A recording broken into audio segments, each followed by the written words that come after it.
നമസ്കാരം, മലയാളി വാർത്തയിലേക്ക് സ്വാഗതം. ഇങ്ങനെയുള്ളവളുമാരെ വീട്ടിൽ കയറ്റാൻ കൊള്ളില്ല.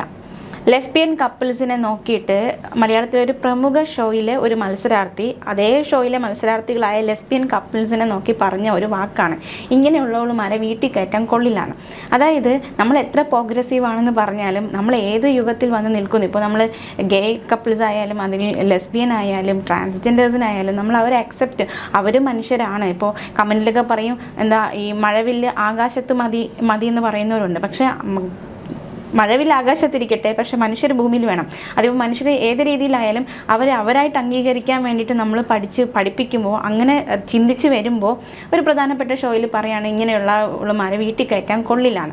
അപ്പോൾ നടൻ മോഹൻലാൽ അതിൻ്റെ അവതാരകനാണ്. അദ്ദേഹം പറഞ്ഞത് ഞാൻ അവരെ വീട്ടിൽ കയറ്റും എന്ന് പറഞ്ഞു. സോഷ്യൽ മീഡിയയിലൊക്കെ കഴിഞ്ഞ ദിവസം വലിയ രീതിയിൽ ചർച്ചയായ ഒരു കാര്യമാണ്. അപ്പോൾ നമ്മുടെ സമൂഹത്തിൽ ഈ ലെസ്ബിയൻ ഗേ അത് ഇപ്പോഴും അംഗീകരിക്കാൻ പറ്റുന്നില്ല എന്നത്, അല്ലെങ്കിൽ അവരെ അത്രയും മോശപ്പെട്ടവരായിട്ട് കാണുന്നു, അത് തുറന്നു പറയുന്നു. അതൊരു മാറ്റം വരേണ്ട കാര്യം തന്നെയല്ലേ? തീർച്ചയായിട്ടും ആൻസി, ട്രാൻസ്ജെൻഡേഴ്സ്, ലെസ്ബിയൻസ് ഇവർക്ക് ഒരു മാറ്റം ഉണ്ട്. ഒരു പക്ഷേ നേരത്തെ ഉള്ളതിനേക്കാളും ഇവരിപ്പോൾ സമൂഹ മധ്യത്തിൽ ഇപ്പോൾ നൂറ ആദില ഇവരൊക്കെ പുറമേ നിൽക്കുമ്പോൾ അത് സമൂഹത്തിൻ്റെ ഒരു മാറ്റം തന്നെയാണ്. ഇത് നമുക്ക് രണ്ട് ഭാഗമായിട്ട് നമുക്ക് തിരിക്കാം. ഒന്ന്, ഇതിനകത്ത് പറയുന്നു ആ വ്യക്തി, ബിഗ് ബോസിലെ മറ്റൊരു വ്യക്തി പറയുന്നു ഇങ്ങനെയുള്ളവളുമാരെ വീട്ടിൽ കയറ്റാൻ കൊള്ളില്ല. വലിയ മോശമായിട്ടുള്ള ഒരു സംസാരമാണ്. അവർ ലെസ്ബിയൻ ആയിക്കോട്ടെ, ട്രാൻസ്ജെൻഡേഴ്സ് ആയിക്കോട്ടെ, സ്ത്രീ ആയിക്കോട്ടെ, പുരുഷനായിക്കോട്ടെ, എന്ത് ജെൻഡർ വിഭാഗത്തിൽപ്പെട്ടതായാലും അവർക്കൊരു വ്യക്തിത്വമുണ്ട് അല്ലേ? അവർക്ക് നന്മകളുണ്ട്, അവരുടേതായ നല്ല സ്വഭാവങ്ങളുണ്ട്, മറ്റുള്ളവരെ ഇൻസ്പയർഡ് ആവുന്ന സ്വഭാവങ്ങളുണ്ട്, ഒരു പക്ഷേ ഒരുപാട് നന്മകളുള്ള ഒരു ഹൃദയമുണ്ട്. ഇതൊക്കെ എല്ലാ മനുഷ്യർക്കും, മനുഷ്യർ എന്ന ഒരു വിഭാഗമായിട്ടേ നമുക്ക് ഇവരെയൊക്കെ കാണാൻ പറ്റൂ. ജെൻഡർ ആദ്യം മാറ്റിവെക്കൂ. ഇക്വാലിറ്റി ഉള്ള ഈ ഒരു ജനാധിപത്യ രാജ്യത്തിൽ ജെൻഡർ മാറ്റിവെക്കൂ. മനുഷ്യൻ എന്ന ഒരു വിഭാഗത്തിൽ നോക്കി വേണം അവിടെ പെരുമാറാൻ. അവിടെ സ്ത്രീ പുരുഷ, ബിഗ് ബോസ് എന്ന് പറയുന്നത് ഞാൻ അറിയുന്ന ബിഗ് ബോസ്, അവിടെ സ്ത്രീ പുരുഷ ഭേദം ഇല്ല, അവിടെ ഈക്വാലിറ്റി ആണുള്ളത്. അതിനിടയിൽ ആ ഒരു വാചകം വളരെ ഇൻകറക്റ്റ് ആയിട്ടുള്ള ഒരു വാചകമാണ്. ഒരിക്കലും അദ്ദേഹം അത് പ്രയോഗിക്കരുതായിരുന്നു. ലക്ഷ്മിയാണ്. അപ്പോൾ ഒരിക്കലും അത് പ്രയോഗിക്കായിരുന്നു. അത് മോഹൻലാൽ അത് പറഞ്ഞാൽ തീർച്ചയായിട്ടും ഞാൻ എൻ്റെ ഭവനത്ത് കയറ്റും, ഞാനും കയറ്റും. നാളെ നൂറെ ആദിലെ എൻ്റെ വീട്ടിൽ വന്നാലും ഞാൻ ഹൃദയപൂർവ്വം സ്വീകരിക്കും. കാരണം അവർ നന്മയുള്ള രണ്ട് പെൺകുട്ടികൾ എന്ന് പറയാം. ജെൻഡർ ലെസ്ബിയൻസ് ആണല്ലോ. അപ്പോൾ ഇനി വരുന്നത് ബിഗ് ബോസ് എന്ന ഷോയെക്കുറിച്ച് നമുക്ക് പറയാം. മോഹൻലാൽ തന്നെ ഒരിക്കൽ പറഞ്ഞിട്ടുണ്ട്, ഇത് നിരവധി കുടുംബ പ്രേക്ഷകർ കാണുന്ന ഒരു ഷോയാണ്. അത് എനിക്ക് തോന്നുന്നു അനുവിൻ്റെ പ്രശ്നവുമായിട്ട് ബന്ധപ്പെട്ടാണ് അന്ന് ആ ഒരു വിഷയം. രണ്ട് വ്യക്തികൾ തമ്മിലുള്ള ചുംബന രംഗങ്ങൾ കണ്ടു എന്ന് പറയുമ്പോൾ ഇത് നിരവധി കുടുംബ പ്രേക്ഷകർ കാണുന്ന ഷോയാണ്, നിങ്ങൾ എന്ത് അനാവശ്യമാണ് പറയുന്നത്. നമുക്ക് തീർത്ത് പറയാം, അനു അതിനെ അതേ സ്പോട്ടിൽ തന്നെ പറഞ്ഞു, ഞാൻ കണ്ടതാണ് ലാലേട്ട എന്നുള്ളത്. അതിൽ തന്നെ കൃത്യതയുണ്ട്, അത് കണ്ടതാണ്. ഒരു പക്ഷേ ക്യാമറ കണ്ണുകൾ അല്ലെങ്കിൽ ആ 24 hours ഉണ്ട് എന്ന് പറയുന്നിടത്ത് പലതും കട്ട് ചെയ്താണ് പ്രേക്ഷകരിലേക്ക് എത്തിക്കുന്നത്. അപ്പോൾ അത് കണ്ട കാര്യമാണ്. ഇനി മോഹൻലാൽ പറയുന്നു കുടുംബ പ്രേക്ഷകർ കാണുന്നു, നമ്മുടെ സംസ്കാരത്തിന് ചേർന്നത് മാത്രമേ ബിഗ് ബോസ് നടപ്പിലാക്കൂ എന്നുള്ള തരത്തിലൊക്കെ വരുമ്പോൾ ശരിക്കും ഇവിടെ ഒരുപാട് ചോദ്യങ്ങൾ, ഈ കുടുംബ പ്രേക്ഷകരിൽ കുട്ടികളുണ്ട് എന്നുള്ളത് ഇവർ മറന്നുപോകുന്നു. കുട്ടികൾക്കറിയില്ല ലെസ്ബിയൻ എന്താണ്, ഈ ചുംബന രംഗങ്ങൾ എന്താണ്, അല്ലെങ്കിൽ എന്താണ് ഇതിനകത്ത് നടക്കുന്നത് എന്നുള്ളത് കുഞ്ഞു കുട്ടികൾക്ക് അറിയില്ല. ഒരു പക്ഷേ ഒരു 10 വയസ്സ് കഴിയുന്ന കുട്ടികൾക്ക് കുറച്ചൊക്കെ മനസ്സിലാവാൻ സാധ്യതയുണ്ട്. പക്ഷേ ഇത് LKG മുതൽ അല്ലെങ്കിൽ 6 മാസം പ്രായം മുതലുള്ള കുട്ടി മുതൽ പ്രായമായ വൃദ്ധ ജനങ്ങൾ വരെ കാണുന്ന ഒരു ഷോയാണ്, മലയാളികൾ കാണുന്ന ഒരു ഷോയാണ്. ഇതിനകത്ത് പല വിഭാഗങ്ങളുള്ളതുകൊണ്ട് ചിലത് നമ്മൾ കണ്ടിട്ടില്ലേ, അഡൽട്ട് ഒള്ളി എന്ന് പറഞ്ഞിടും സിനിമകൾ. A ക്ലാസ് പടങ്ങളുണ്ട്, B ക്ലാസ് പടങ്ങളുണ്ട്. അപ്പോൾ ഈ ഓരോ ഏജിനും അണ്ടർ ഏജ് മൈനറായിട്ടുള്ള കുട്ടികൾക്ക് കാണേണ്ടുന്ന സിനിമകളും അല്ലെങ്കിൽ മൈനർ കാണരുതെന്ന് പറയുന്ന സിനിമകൾ, ഇങ്ങനെ പല വിഭാഗമുണ്ട്. ഏതൊരു പ്രോഗ്രാമിനും ഏതൊരു കാര്യത്തിനും ഇപ്പോൾ നമ്മൾ യൂട്യൂബിൽ തന്നെ അപ്ലോഡ് ചെയ്യുമ്പോൾ അവർ ചോദിക്കും ഓപ്ഷൻസ്, 18 വയസ്സുള്ള അവരാണോ കാണുന്നത്, കിഡ്സിനുള്ള പ്രോഗ്രാമാണോ എന്നൊക്കെ ചോദിച്ചാണ് അപ്ലോഡ് ചെയ്യുന്നത്. അത്തരത്തിൽ ബിഗ് ബോസ് എന്ന് പറയുന്നത് ശരിക്കും ഏത് പ്രായത്തിലുള്ളവരാണ് കാണേണ്ടുന്നത് എന്നൊരു ചോദ്യം അവിടെ വരുന്നു. ഇനി മൈനറായിട്ടുള്ള കുട്ടികൾ കാണും എന്ന് പറയുമ്പോൾ നിരവധി ചോദ്യങ്ങൾ അവർ സ്വന്തം കുടുംബത്തിലേക്ക് ചോദിക്കാൻ സാധ്യതയുണ്ട്. ഒന്ന്, എന്താണ് അമ്മേ ലെസ്ബിയൻ, എന്താണ് ഇവർ ഈ കാണിക്കുന്ന ആ പുതപ്പിനടിയിൽ കാണിക്കുന്നത്, അത് മാത്രമല്ല ഈ നൂറ ആദിലെ ആരാണ് അവർ ഈ ഷോയായിട്ട് ബന്ധപ്പെട്ട് തന്നെ ഒരു കമന്റ് ഒരു അമ്മ ഇട്ടിരുന്ന കമന്റാണ്. എൻ്റെ മകൻ സ്കൂളിൽ പഠിക്കുന്ന എൻ്റെ മകൻ ചോദിക്കുകയാണ് നൂറ ആദിലും തമ്മിലുള്ള ബന്ധം എന്താണെന്ന്. അപ്പോൾ എന്താണ് പറഞ്ഞു കൊടുക്കേണ്ടതെന്ന് എനിക്ക് അറിയില്ല എന്നൊരു അമ്മയുടെ കമന്റ് ഉണ്ടായിരുന്നു. തീർച്ചയായിട്ടും ഇങ്ങനെ നിരവധി കൊച്ചുകുട്ടികൾ ചോദ്യങ്ങൾ സ്വന്തം കുടുംബത്തിൽപ്പെട്ട ഇത് കണ്ടുകൊണ്ടിരിക്കുന്നവരോട് ചോദിക്കും. സ്വാഭാവികമായിട്ടും പേരൻസ് പറഞ്ഞാൽ ഒന്ന് ഇറങ്ങിപ്പോയേ, അല്ലെങ്കിൽ നിങ്ങൾക്ക് വേറെ പണിയില്ലേ, നിങ്ങൾ എന്തിനാ ഇത് കാണുന്നത്, അതങ്ങനെയാ, അവർ ഫ്രണ്ട്സാ എന്നൊക്കെ പറയും. പക്ഷേ ഈ കുട്ടികളുടെ മനസ്സിൽ ഈ സംശയങ്ങൾ കിടക്കും. എന്താണെന്നുള്ള അവർ തേടിപ്പോവും. നമുക്കറിയാം അടച്ചു വെച്ചേക്കുന്ന അല്ലെങ്കിൽ ഒരു സാധനത്തിലാണ് അതെന്താണെന്ന് അറിയാനുള്ള ഒരു ആഗ്രഹം വരുന്നത്. അപ്പോൾ തീർച്ചയായിട്ടും കുട്ടികൾ ഇത് കൂട്ടുകാരുമായിട്ട് സംസാരിക്കും. പല ആൾക്കാരോട് ഇവരുടെ ഈ സംശയം, കുട്ടികളുടെ സ്വഭാവം അങ്ങനെയാണ്, ഇവർക്ക് ഈ സംശയം തീരുന്നത് വരെയും പല വ്യക്തികളോട് ഇവർ സംസാരിക്കും. കാരണം അവർക്കറിയില്ല ഇതിനെപ്പറ്റി. അപ്പോൾ ഈ ഒരു പല വ്യക്തികളോട് സംസാരിക്കുമ്പോഴും കൂട്ടുകാർ പറയുന്നതും അല്ലെങ്കിൽ മറ്റുള്ളവരൊക്കെ പറയുന്നതും നിരവധി ഇൻഫർമേഷൻസ് ആയിരിക്കും ഇവർക്ക് കിട്ടുന്നത്. കൃത്യമായ വിവരം ഇവർക്ക് ഒരു പക്ഷേ കിട്ടണമെന്നില്ല. ഇനി സെക്ഷൽ എഡ്യൂക്കേഷൻസ് ഒക്കെ നമ്മുടെ സ്കൂളുകളിൽ ഉണ്ട് എന്ന് പറയുന്നത് ഒരുപക്ഷെ ടീച്ചറിനോട് ചോദിച്ചാൽ ടീച്ചർ എത്തരത്തിലാണ് പ്രതികരിക്കുന്നത്, ടീച്ചർ ഏത് തരത്തിലാണ് ഇതിനെ വിവർത്തനം ചെയ്യുന്നതെന്ന് നമുക്കറിയില്ല. അപ്പോൾ ഈ ഒരു കാര്യം ഒരു പക്ഷേ കുട്ടികളുടെ മനസ്സിനെ വല്ലാണ്ട് മറ്റൊരു തലത്തിലേക്ക് കൊണ്ടുവന്ന് എത്തിക്കാൻ സാധ്യതയുണ്ട്. അപ്പോൾ പെൺകുട്ടികൾ സ്വാഭാവികമായിട്ടും നമുക്കറിയാം ഈ എല്ലാവരും പറയും ട്രാൻസ്ജെൻഡേഴ്സ്, ലെസ്ബിയൻസ്, ഇതൊക്കെ അവരുടെ ജന്മനാലുള്ള ജന്മനാലുള്ള ഹോർമോണിൻ്റെ ഭാഗമായിട്ട് ഇങ്ങനെ ആകുന്നവരുണ്ട്. പക്ഷേ ഒരു ക്ലിനിക്കൽ സൈക്കോളജിയിൽ അല്ലെങ്കിൽ ഒരു കൗൺസിലിങ്ങിന് തീർച്ചയായിട്ടും ഇങ്ങനെയുള്ളവർ ആദ്യം പോവുകയാണ് വേണ്ടത്. അവരുടെ ജെൻഡർ എന്താണെന്നുള്ള കൃത്യമായിട്ട് അവർക്ക് മനസ്സിലാകണമെന്നുണ്ടെങ്കിൽ ഒരു കൗൺസിലിംഗ് സൈക്കോളജിസ്റ്റിനെ കണ്ടതിന് ശേഷമേ അവർ ഒരു ജെൻഡറിലേക്ക് പോകാവൂ. കാരണം ഇത് പല രീതിയിൽ വരും. ഈ പറഞ്ഞതുപോലെ ജന്മനാലുള്ള ഹോർമോണിൻ്റെ ചേഞ്ചസ് മൂലം ഉണ്ടാകുന്നതുകൊണ്ട് കുഞ്ഞുനാളിലുണ്ടാകുന്ന ചില ട്രോമകൾ. ഇന്ന് നമ്മൾ ഒരു വാർത്ത കണ്ടതാണ്, 16 വയസ്സുള്ള ഒരു ആൺകുട്ടിയെ 14 പേര് പീഡിപ്പിച്ചു എന്നുള്ള ആണുങ്ങൾ, പുരുഷന്മാർ ഒരു ആൺകുട്ടിയെ പീഡിപ്പിച്ചു എന്നുള്ളത്. ഇത് ഒരു ഡേറ്റ് ടാപ്പിംഗ് വഴിയാണ് പീഡനം സംഭവിക്കും. ഇതുപോലെ നിരവധി കുറ്റകൃത്യങ്ങൾ നമ്മുടെ സമൂഹത്തിൽ നടക്കുന്നുണ്ട്. അപ്പോൾ ഈ 16കാരൻ ഒരുപക്ഷെ പണത്തിന് വേണ്ടിയിട്ടായിരിക്കാം, അല്ലെങ്കിൽ ഈ കുട്ടിയെ മിസ്യൂസ് ചെയ്തതായിരിക്കാം, എന്ത് തന്നെ ആയിക്കോട്ടെ. പക്ഷേ ഈ കുട്ടിക്ക് നിലവിൽ വരെ ഉണ്ടായിരിക്കുന്ന ഒരു ട്രോമ, അതിൻ്റെ ജെൻഡർ എന്താണ്, ശരിക്കും ആൺകുട്ടി എന്നുള്ളതാണ്. പക്ഷേ അത് എങ്ങനെയാണ് ഇടപെടുന്നത്, ആരോടാണ് ഇടപെടുന്നത്? ആണുങ്ങളോട് അല്ലേ? ലൈംഗിക ബന്ധത്തിൽ ഏർപ്പെട്ടിട്ടുള്ള എല്ലാ ആണുങ്ങളോടാണ്. പക്ഷേ എന്തിനു വേണ്ടി എന്നൊരു ക്വസ്റ്റ്യൻ വരുന്നുണ്ട്. പണത്തിന് വേണ്ടിയിട്ടായിരിക്കാം, അല്ലെങ്കിൽ ബ്ലാക്ക് മെയിലിംഗ് ആയിരിക്കാം, അല്ല സ്വമേധയാ പോയതാണോ എന്നുള്ളത് അറിയില്ല, കൃത്യമായിട്ട് തെളിവുകൾ വന്നിട്ടില്ല. ഇനി നിരവധി കുട്ടികൾക്ക് ഇത്തരത്തിൽ സ്വന്തം കുടുംബത്തിൽ ആൺകുട്ടികൾക്ക്, പെൺകുട്ടികൾക്കാണ് എന്നാണ് വിചാരിച്ചിരിക്കുന്ന സമൂഹം. പക്ഷെ അല്ല, പ്രഷർ ശ്രദ്ധിക്കുക, ആൺകുട്ടികളും ഇത്തരത്തിൽ സ്വന്തം കുടുംബത്തിലും ബന്ധുക്കളുടെ ഇടയിലും സൗഹൃദങ്ങളുടെ ഇടയിലും ഒക്കെ ഇത്തരത്തിലുള്ള ലൈംഗിക പീഡനങ്ങൾ അനുഭവിക്കുന്നുണ്ട്. അപ്പോൾ ഇത്തരത്തിൽ ഒരു ആൺകുട്ടിക്ക് അനുഭവിച്ചു കഴിഞ്ഞാൽ പിന്നെ അവന് ഒരു പെൺകുട്ടിയെ സ്വീകരിക്കാനോ അല്ലെങ്കിൽ ആ തരത്തിലുള്ളൊരു ലൈംഗിക ബന്ധത്തിലേക്ക് ഏർപ്പെടാനോ വളർന്നു വരുന്തോറും അവന് ബുദ്ധിമുട്ടായിരിക്കും. അപ്പോൾ അവർ കൂടുതലും ആരോടായിരിക്കും കൂടുതൽ അറ്റാച്ച്മെൻറ്റ്? ആൺകുട്ടികളോട് മാത്രമേ കൂടുതൽ. അപ്പോൾ ഇത് ഹോർമോണിൻ്റെ വ്യത്യാസമാണോ? അല്ല. ഇത്തരത്തിൽ ഇനി ലെസ്ബിയൻ കപ്പിൾസ് എന്ന് പറയുന്നു, നിരവധി ഹോസ്റ്റലുകളിലാണ് ഇപ്പോൾ പെൺകുട്ടികൾ താമസിക്കുന്നത്. ഇപ്പോൾ വീടുകളിൽ നിന്ന് ഹയർ എഡ്യൂക്കേഷനുമായിട്ട് ബന്ധപ്പെട്ട് ഹോസ്റ്റലുകളിലാണ് താമസിക്കുന്നത്. ഞാനൊരു ഉദാഹരണം പറയാം. ഈ ഹോസ്റ്റലുകളിൽ കൂടെ ബെഡ് ഷെയർ ചെയ്യുന്ന അല്ലെങ്കിൽ റൂം ഷെയർ ചെയ്യുന്ന നിരവധി കൂട്ടുകാരികളാണ്. എല്ലാവരുടെയും കാര്യമല്ല ഞാൻ പറയുന്നത്, ചില കൂട്ടുകാർ.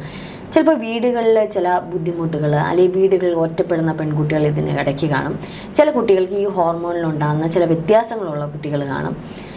ഇത്തരത്തിലുള്ള കുട്ടികൾ ഒരുമിച്ച് ഒരു ഹോസ്റ്റലിലൊക്കെ താമസിക്കുമ്പോൾ ഒറ്റപ്പെട്ട ഫീലുള്ള കുട്ടികൾക്ക് മറ്റൊരു കൂട്ടുകാരി ഒരു താങ്ങായി, തണലായി, സ്നേഹത്തോടെ കരുതലോടൊക്കെ നിൽക്കുമ്പോൾ സ്വാഭാവികമായിട്ട് ആ സ്നേഹത്തിൽ പെൺകുട്ടികൾ വീണു പോകാറുണ്ട്.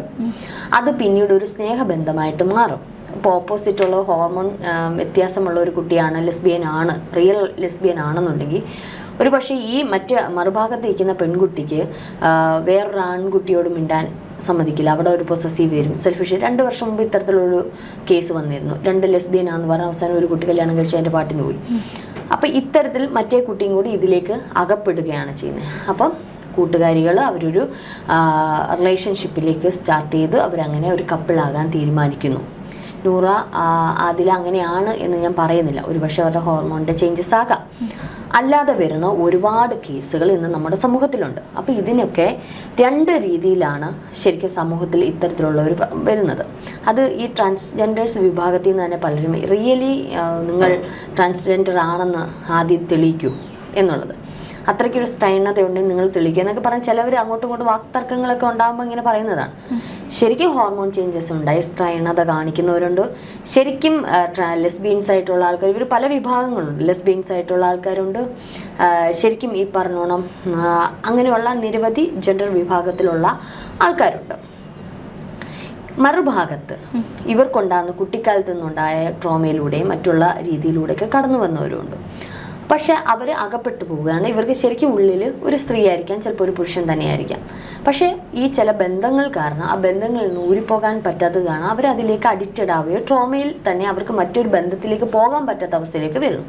അങ്ങനെയുള്ളവർക്ക്, അങ്ങനെയുള്ള കുട്ടികൾക്ക്, അങ്ങനെയുള്ള ആരെങ്കിലും ഇതിലുണ്ടെങ്കിൽ അവരെ ഈ പറഞ്ഞ ട്രീറ്റ്മെൻറ്റിന് വിധേയമാക്കുകയാണ് ചെയ്യുന്നത്. കൗൺസിലിങ്ങിലൂടെയൊക്കെ അത് മനസ്സിലാക്കാൻ പറ്റും. ട്രീറ്റ്മെൻറ്റിലൂടെ വിധേയമാക്കിയാൽ തീർച്ചയായിട്ടും ഷുവറാണ് അവരെ അതിൽ നിന്ന് മാറ്റി അവരുടെ കൃത്യമായിട്ടുള്ള ജെൻഡർ അവർക്ക് തെളിയിച്ചു കൊടുക്കാൻ സാധിക്കും. എന്തുകൊണ്ടാണ് അമേരിക്ക പോലുള്ള വികസിത രാജ്യത്തിൽ ട്രാൻസ്ജെൻഡേഴ്സ് എന്ന വിഭാഗത്തിനെ അവർ അക്സെപ്റ്റ് ചെയ്യാത്തത്? അവിടെ പറയുന്ന കാര്യം ഇതാണ്, ഇത് സൈക്കോളജി പരമായിട്ടുള്ള ചില കാര്യങ്ങളാണ്. മുൻ കാലഘട്ടങ്ങളിൽ ഇത്രത്തോളം ഇല്ലായിരുന്നു, ഉണ്ടായിരുന്നു. ഹോർമോണിൻ്റെ വ്യത്യാസം മൂലം ചില ട്രാൻസ്ജെൻഡേഴ്സ് ഉണ്ടായിരുന്നു. പക്ഷേ ഇപ്പോൾ അത് പെരുകുന്നു എന്നുള്ളതാണ്. അത് എന്താണ് കാരണം എന്നുള്ളത് ആദ്യം നിങ്ങളുടെ ജെൻഡർ ആദ്യം മനസ്സിലാക്കിയതിന് ശേഷം മാത്രമേ എന്താണെന്നുള്ള മനസ്സിലാക്കി എടുത്ത് ചാടി ജീവിതം കളയാവൂ. നമ്മൾ ട്രോമയിലൂടെ കടന്നു പോകുമ്പോൾ നമുക്കറിയില്ല ഞാൻ മെയിലാണോ ഫീമെയിലാണോ. കാരണം എനിക്ക് ഉണ്ടായ ഷോക്കുകൾ അങ്ങനെയാണ്.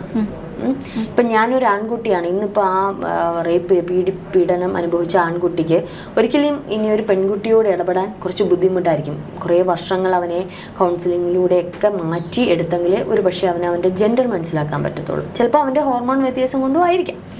പക്ഷെ അല്ലാത്ത ഒരു ആൺകുട്ടിക്ക്, ഇപ്പം ഞാനൊരു ആൺകുട്ടിയാണ്, പക്ഷേ എന്നെ എൻ്റെ ബന്ധുവോ അല്ലെങ്കിൽ എന്നെ ഒരു സഹപാഠിയോ ആരെങ്കിലും, അല്ലെങ്കിൽ എനിക്കറിയാവുന്ന ഒരു ആരെങ്കിലും എന്നെ അത്തരത്തിൽ പീഡിപ്പിക്കുകയോ കണ്ടിന്യൂസ് പീഡനം ഞാൻ അനുഭവിക്കുകയോ ചെയ്താൽ എനിക്ക് ആ പെൺകുട്ടി, ഈ പറയുന്ന പെൺകുട്ടികളോട് ഇടപെടാൻ ബുദ്ധിമുട്ടായിരിക്കും. ഇപ്പം മനസ്സിലായല്ലോ കാര്യം. അപ്പോൾ ഇത്തരത്തിൽ വേണ്ടുന്നത് കുട്ടികളെ ബോധവൽക്കരിക്കുക എന്നുള്ളതാണ്. ക്ലാസ്സുകളിൽ തന്നെ ബോധവൽക്കരിക്കുക എന്താണെന്നുള്ളത്. ഇത് ഒരിക്കലും ബിഗ് ബോസ് അത് ഈ പറഞ്ഞതുപോലെ അത് മറച്ചു വെക്കേണ്ട കാര്യമില്ല, തുറന്നു പറയട്ടെ. ഇപ്പം എനിക്കും കൃഷ്ണയും ആൻസിക്കും ഉള്ള അഭിപ്രായം പോലെ മറ്റ് വിപരീതമായിട്ടുള്ള അഭിപ്രായമുള്ളവരുമുണ്ട്. ഇത് തെറ്റാണെന്നുള്ളത് അല്ലേ, ശരിയാണെന്നുള്ള അഭിപ്രായമുള്ളവർ ഈ അഭിപ്രായം പ്രകടിപ്പിക്കുക എന്നുള്ളതാണല്ലോ ബിഗ് ബോസിൽ നടത്തുന്നത്. അവരവരുടെ അഭിപ്രായം പ്രകടിപ്പിക്കട്ടെ. അതിന് കൗണ്ടർ ചെയ്യുന്ന വ്യക്തിയായിരിക്കും അവിടെ ജയിക്കുന്നത് എന്നായിരിക്കും ഞാൻ പറയുന്നത്. ഇതിന് കൗണ്ടർ ചെയ്യുന്ന വ്യക്തികൾ കുറേ പേര് കാണുമല്ലോ. ലാലേട്ടന് കൗണ്ടർ ചെയ്യാലോ. അത് ലാലേട്ടൻ ഇത്ര ക്രോധഭാവത്തോടെ പറയേണ്ട കാര്യമില്ല. ലാലേട്ടൻ പറയാം ഇത്തരത്തിലാണ്, അല്ലെങ്കിൽ അവിടേക്ക് ഇറക്കി വിടേണ്ടുന്നത് എന്താണ്, ഇത്തരത്തിലുള്ള കൗൺസിലിംഗ് ചെയ്യുന്ന സൈക്കോളജിസ്റ്റുകളെ അല്ലെങ്കിൽ ഡോക്ടേഴ്സിനെ സൈക്യാട്രിസ്റ്റിനെ ഒക്കെ ഇറക്കി വിടുക. എന്നിട്ട് അവർക്ക് ബോധവൽക്കരണം എന്നുള്ളത് നടത്തുക. ഒരു പക്ഷേ ബിഗ് ബോസിലൂടെ തന്നെ ആദ്യം ബോധവൽക്കരണം നൽകട്ടെ. എന്നിട്ട് സ്കൂളുകളിലേക്ക് അല്ലേ, ആൺകുട്ടികൾക്ക് പ്രത്യേകിച്ച് നമ്മൾ സെക്ഷൽ എഡ്യൂക്കേഷൻ പെൺകുട്ടികൾക്കും ആൺകുട്ടികൾക്കും കൊടുക്കുമ്പോൾ ഗുഡ് ടച്ച് ബാഡ് ടച്ച് പെൺകുട്ടികളെ മാത്രമല്ല പഠിപ്പിക്കേണ്ടത്, ആൺകുട്ടികളെയും കൂടെ പഠിപ്പിക്കുന്ന തരത്തിൽ ഒരു ബോധവൽക്കരണം സമൂഹത്തിന് ആവശ്യമാണ്. ഇപ്പോൾ മറ്റൊരു കാര്യം, ഈ ചുംബന രംഗങ്ങൾ ഉൾപ്പെടെ കാണിക്കുക എന്നുള്ളത് ഒരു പക്ഷേ അതൊക്കെ അവോയ്ഡ് ചെയ്യേണ്ടുന്നതാണ് ബിഗ് ബോസ് പോലുള്ള ഒരു പ്ലാറ്റ്ഫോമിൽ. കാരണം നിരവധി കുട്ടികളാണ് ഇത്തരത്തിലുള്ള കാര്യങ്ങൾ. ഇനി ഈ ലെസ്ബിയൻസ് ഇങ്ങനെയൊക്കെ ഉള്ളവരെ നമ്മൾ കൂടുതൽ പ്രൊമോഷൻസ് ചെയ്യുമ്പോൾ ഒരു പക്ഷേ ഈ കാണുന്ന കുട്ടികൾക്കും എന്തുകൊണ്ട് എനിക്ക് എൻ്റെ കൂട്ടുകാരിയോട് അങ്ങനെ ആയിക്കൂടാ എന്നൊരു ആകാം, കൂട്ടുകാരനോട് എന്തുകൊണ്ട് ആയിക്കൂടാ എന്നൊരു തോന്നലുണ്ടാകാം. അപ്പോൾ ഇങ്ങനെ കുട്ടികൾ, നമ്മൾ ഈ ചെറുതിലേ പഠിക്കുന്നതാണ് കുട്ടികൾ ഗ്രാസ്പ് ചെയ്യുന്നത്. അപ്പോൾ ഇത്തരത്തിലുള്ള ഷോകൾ പ്രത്യേകിച്ച് ശ്രദ്ധിക്കേണ്ടത് ഒരു നല്ലൊരു വാല്യൂ ആയിട്ടുള്ള ഒരു കുടുംബ പ്രേക്ഷകർക്ക് വേണ്ടിയിട്ടാണെന്നുണ്ടെങ്കിൽ കുടുംബത്തിൽ 6 മാസം മുതലുള്ള അല്ലെങ്കിൽ ജനിച്ച മുതലുള്ള ചിലപ്പോൾ കുട്ടികളൊക്കെ ഇങ്ങനെ TV കാണുന്ന കുട്ടികൾ 6 മാസം നമുക്ക് കൂട്ടാം. 6 മാസം മുതൽ അല്ലെങ്കിൽ 1 വയസ്സ് മുതലുള്ള കുട്ടികൾ മുതൽ വൃദ്ധജനങ്ങൾ വരെ കാണുന്ന ഷോകളാണ് പല TV ചാനലുകളിലും വേണ്ടുന്നത്. അപ്പോൾ അതനുസരിച്ച് മ്യൂട്ട് ചെയ്യേണ്ടുന്നതും ഒഴിവാക്കേണ്ടുന്നതും ഒഴിവാക്കി അവിടെ, അതായത് ഇപ്പോൾ അൺകൺട്രോളബിൾ ആയിട്ടുള്ള ചുംബനങ്ങൾ, അൺകൺട്രോളബിൾ ആയിട്ടുള്ള റിലേഷൻ, നൂറെ ആദിലെ മാന്യമായിട്ടാണ് അതിൽ ഇടപെടുന്നത്. അതുപോലെ തന്നെ ബന്ധങ്ങൾക്ക് നല്ല വില കൽപ്പിച്ച് കൺട്രോൾ ചെയ്ത് ഓരോ ബന്ധങ്ങളും അതിലേക്ക് കൊണ്ടുപോവുകയും പ്രണയമാകാം. ഇപ്പോൾ ബിഗ് ബോസിലെ പ്രണയമൊന്നും ആരും, എത്രയോ പ്രണയ രംഗങ്ങൾ നമ്മൾ സിനിമയിലൂടെ കാണുന്നു. പക്ഷെ അതിനപ്പുറം ഒരു ബെഡ്റൂം രഹസ്യത്തിലേക്ക് കുട്ടികൾ ഒളിഞ്ഞു നോക്കേണ്ടുന്ന കാര്യത്തിലേക്ക് കടക്കാതെ അത് നിയന്ത്രിക്കേണ്ടുന്ന ഉത്തരവാദിത്വം ബിഗ് ബോസിലെ പ്രധാന ഇത് വഹിക്കുന്ന ആൾക്കാർക്കാണ്. ഒരു പക്ഷേ അവിടെ ലീഡറുണ്ട് അല്ലേ, ഓരോ തവണയും ലീഡറായിട്ട് കണ്ടെത്തുന്നവരുണ്ട്. അവരതിനെ കൺട്രോൾ ചെയ്യേണ്ടുന്ന കാര്യമുണ്ട്. കാരണം കുടുംബ പ്രേക്ഷകർ പ്രായപൂർത്തിയായവർ മാത്രമല്ല, മൈനറായിട്ടുള്ള കുട്ടികളുണ്ട്. അവർക്കറിയാൻ പറ്റാത്ത കാര്യത്തിൽ അതിലേക്ക് കാണിക്കുമ്പോൾ കുട്ടികൾ ഒരുപക്ഷെ വേറെ ലെവലിലോട്ട് ചിന്തിക്കാൻ അവർക്ക് കൃത്യമായിട്ടുള്ള കാര്യങ്ങൾ അറിയില്ലല്ലോ. നമുക്കിപ്പോൾ അറിയാം അതെന്താണെന്നുള്ളത്, പക്ഷെ കുട്ടികൾക്കറിയില്ല. അപ്പോൾ അവർക്കത് ഇൻസ്പയർഡ് ആവും. നാളെ അവർ ഇതുപോലെയൊക്കെ പല കാര്യങ്ങളിലൊക്കെ ചെയ്യാൻ സാധ്യതയുണ്ട്. മാത്രമല്ല ഈ ലെസ്ബിയൻ ഗേ കപ്പിൾസിനെ പറ്റി പറയുമ്പോൾ ഇപ്പോൾ ഒരു ആണും കല്യാണം കഴിക്കുന്നു, അല്ലെങ്കിൽ ഒരു പെണ്ണും കല്യാണം കഴിക്കുന്നു എന്ന് പറഞ്ഞാൽ ആദ്യമല്ല പലരെയും ചിന്ത പോകുന്നത് ഇവരുടെ സെക്സ് ലൈഫ് എങ്ങനെയായിരിക്കും, എല്ലാവരും അതിനാണ് പ്രാധാന്യം കൊടുക്കുക. അപ്പോൾ ഇങ്ങനെ ആണും പെണ്ണും എങ്ങനെയായിരിക്കും, അങ്ങനെ ഒരു ചിന്ത വരുന്നുണ്ട്. അത് മാത്രമല്ല വിവാഹം എന്ന് പറഞ്ഞാൽ അത് മാത്രമാണ് ഫസ്റ്റ് ചിന്ത അങ്ങോട്ടാണ് പോകുന്നത്. അതിലപ്പുറം നൂറെ ആദിലേയും തന്നെ കണ്ടുപിടിക്കുക എങ്ങനെയാണ് ആ കപ്പിൾസ് പ്രണയിക്കുന്നത്, അവർ പരസ്പരം ഒരു എത്രമാത്രം സ്ട്രോങ് ആണ്, ഒരാൾക്കൊരു പ്രശ്നം വരുമ്പോൾ അവരെ എങ്ങനെ സപ്പോർട്ട് ചെയ്യുന്നു. അപ്പോൾ കുറച്ചുകൂടി ഇവരെയും അത് തെറ്റാണോ ശരിയാണോ എന്നതിലുപരി അങ്ങനെയുള്ളവരെ നമ്മൾ അംഗീകരിക്കേണ്ടതായിട്ടുണ്ട്. അതിപ്പോൾ ഇൻബോൺ ആയിട്ട് കിട്ടുന്നവരുണ്ട്. അപ്പോൾ അവരങ്ങനെ ആയിപ്പോയത് അവരെ തെറ്റുകൊണ്ടല്ല, അവർക്കതേ പറ്റുന്നുള്ളൂ. ഇപ്പോൾ ഒരു പെൺകുട്ടി അവൾക്ക് ആണിനോടൊന്നും തോന്നില്ല, ഒരു പെണ്ണിനോടേ തോന്നുന്നുള്ളൂ ഇങ്ങനെ ജീവിക്കാനും. അപ്പോൾ ഇൻബോൺ ആയിട്ട് കിട്ടുമ്പോൾ നമുക്കൊരിക്കലും അവരെ തെറ്റു പറയാനോ കുറ്റം പറയാനോ ഒന്നും പറ്റില്ലല്ലോ. അതെ, ജന്മനാ കിട്ടുന്ന ആ ഒരു ഹോർമോൺ ചേഞ്ചസ് മൂലം കിട്ടുന്ന ആ ഒരു ജെൻഡർ, ഇപ്പം ആൻസി പറഞ്ഞതുപോലെ അവരെ തെറ്റു പറയാൻ പറ്റില്ല. ഈ പ്രണയം എന്ന് പറയുന്നതും ജീവിതം എന്ന് പറയുന്നതും ഒക്കെ നമ്മുടെ സ്നേഹത്തിന് അധിഷ്ഠിതമായിട്ട് തന്നെ നിൽക്കുകയാണ്. ഇപ്പോൾ എല്ലാവരും ചോദിക്കുക, ശരിയാണ് ആൻസി, എങ്ങനെയാണ് സെക്ഷൽ ലൈഫ് ഇത് ചെയ്യുന്നത്? ആദ്യം എന്താണ് സ്നേഹം, എന്താണ് ബന്ധം എന്നുള്ളവർ മനസ്സിലാക്കണം. അത് മനസ്സിലാക്കിയിട്ടുള്ള ദമ്പതികൾക്ക് മനസ്സിലാവും എന്താണ് അവിടെ നടക്കുന്നത് എന്നുള്ളത്. തീർച്ചയായിട്ടും ഇപ്പം ആൻസി കല്യാണം കഴിക്കാനിരിക്കുന്ന വ്യക്തിയാണ്. ഒരു പക്ഷേ നമ്മളൊക്കെ ഇപ്പം ആൻസിയെ പോലുള്ളവരൊക്കെ ചിന്തിക്കും ഒരാണും പെണ്ണും തമ്മിലുള്ള സെക്ഷൽ റിലേഷൻ അതാണ് ഭാര്യ ഭർത്തൃ ബന്ധം. അത് മാത്രമല്ല ആ ഒരു ബന്ധത്തിൽ അടിസ്ഥാനമായിട്ടുള്ളത്.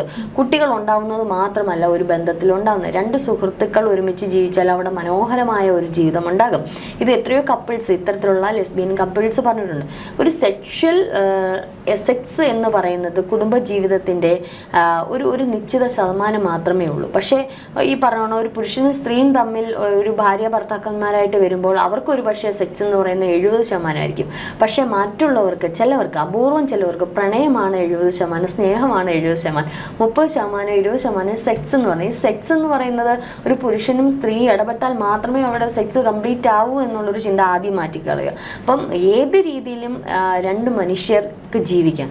ഇതെല്ലാം ജെൻഡർ മാറ്റി അധികം വെക്കുക, ഇതെല്ലാം മനുഷ്യ വിഭാഗമാണ് എന്നൊരു തരത്തിലേക്ക് നമ്മളെയൊക്കെ കൊണ്ടുവന്ന് എത്തിച്ച ഇതൊന്നുമല്ല.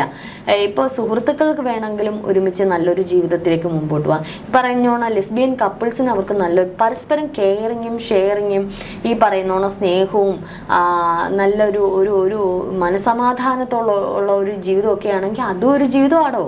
ഈ പറയുന്ന ഹസ്ബൻഡും ഭാര്യയും മാത്രം കുറേ മക്കളെയൊക്കെ ഉണ്ടാക്കി അവരുടെ ബെഡ്റൂമിൽ സെക്സ് ചെയ്യുന്നത് മാത്രമാണ് ഒരു ജീവിതം എന്നുള്ള സൊസൈറ്റിയുടെ കാഴ്ചപ്പാടാണ് ആദ്യം മാറ്റേണ്ടത്. ഏത് ബന്ധത്തിനും അവിടെ മനോഹരമാക്കാം, അവിടെ സ്വർഗമാക്കാം. അത് ഏത് ബന്ധം, ഒരു സൗഹൃദത്തിനാക്കാം, ലെസ്ബിയൻസിനാക്കാം, അതേപോലെ ട്രാൻസ്ജെൻഡേഴ്സിനാക്കാം.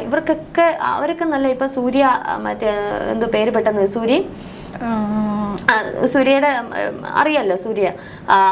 അപ്പോൾ അവരൊക്കെ എന്ത് മനോഹരമായിട്ടുള്ള ജീവിതമാണ് അവർ നയിക്കുന്നത്. അപ്പോൾ അത്തരത്തിൽ ഇപ്പോൾ എത്രയോ പേര് അങ്ങനെ കല്യാണം കഴിക്കുന്നു, അവർ നന്നായിട്ട് ഭാര്യ ഭർത്താവായിട്ട് ജീവിക്കുന്നു. ട്രാൻസ്ജെൻഡേഴ്സ് അവർ മാന്യമായിട്ട് ജോലി ചെയ്യുന്നുണ്ട്, മാന്യമായിട്ട് സമൂഹത്തിൽ ജീവിക്കുന്നുണ്ട്. അതൊക്കെ അവരുടെ ഹോർമോണിൻ്റെ ഭാഗമായിട്ടുണ്ടാകുന്നതാണ്. അല്ലായിരുന്നെങ്കിൽ അവരൊരു പക്ഷേ തെറ്റിപ്പിരിഞ്ഞു പോയേനെ. അപ്പോൾ ഇത്തരത്തിൽ മനോഹരമായ ഒരു ജീവിതത്തിന് ഈ സെക്സ് ഒരു ഭാഗമാണെന്ന് ഞാൻ പറയില്ല, ആവശ്യമാണ്. പക്ഷെ അത് ഈ പറയുന്നോണം അതിൽ മാത്രമാണ് ജീവിക്കുന്നതെന്നും ആദ്യം മറന്നു കളയുക.